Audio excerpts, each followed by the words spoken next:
story that is mentioned in Sahih al-Bukhari, and that is the story of the Emperor Heraclius. The Emperor Heraclius.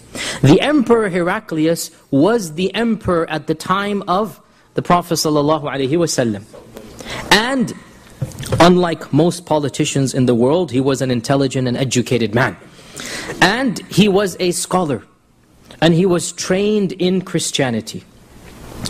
And when the Prophet ﷺ wrote a letter to the emperors in the 8th and 9th year of the Hijrah, he wrote letters to the emperors, he wrote one to Heraclius. Or to be more precise, he wrote one to the governor of Bahrain, who was the governor of Heraclius. And so it reached Heraclius. And Heraclius at that time was visiting Elia, which is Jerusalem. He was visiting Jerusalem.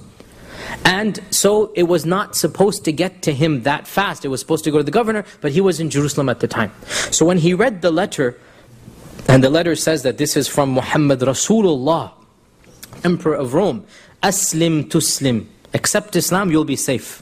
Aslim yu'tik Allahu ajraka marratain. Accept Islam, Allah will give you a double reward. And if you reject Islam, then you shall bear the penalty of your whole people because you are their leader. So it was a give and take, i.e. carrot and stick, incentive and threat in the letter, that you have to accept Islam. And what is Islam?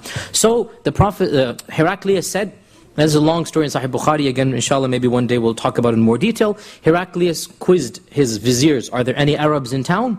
They said yes, it just so happens that the caravan from Mecca, رحلة الشتاء والصيف, the caravan from Mecca is in Jerusalem now.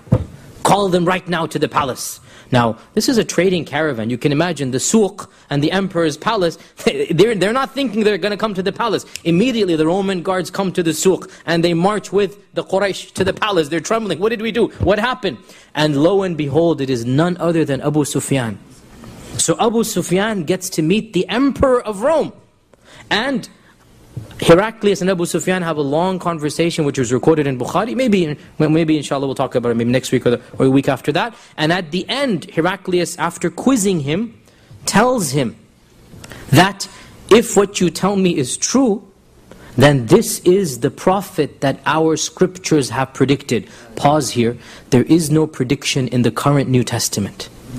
So there must have been scriptures that are hidden from the public. And you know there's theories in the Vatican and the Gospel of Barnabas. Allah knows all of this stuff, But clearly, Heraclius has access to scriptures that the rest of the Christians don't have. And of course this makes complete sense because he's the Emperor of Rome. And to this day, by the way, the Vatican Library has books that are unpublished and in secret, whatnot. And so Heraclius says, this is the prophet that has been predicted, and I knew he was coming, but it never occurred that he would be from your race. I thought he would come from the Jews. It never occurred that he would be from your race. I didn't think he'd come from the Arabs. And Heraclius wrote to his confidant, who was a bishop, one of the highest bishops, but we don't know his name, unfortunately, or else I wish we could look him up. We don't know his name. It just says he wrote to one of the bishops of Rome, who was on the same wavelength as him. And the bishop confirmed, yes, he meets all of the signs. Yet Heraclius did not accept Islam because he realized if he accepted Islam, then he'd have to give up being the emperor. And when you're the most powerful man on earth, then it's too tempting. And Heraclius refused to accept Islam because he could not give up being the emperor of Rome in order to submit himself to Allah subhanahu wa ta'ala, and therefore he died upon his faith.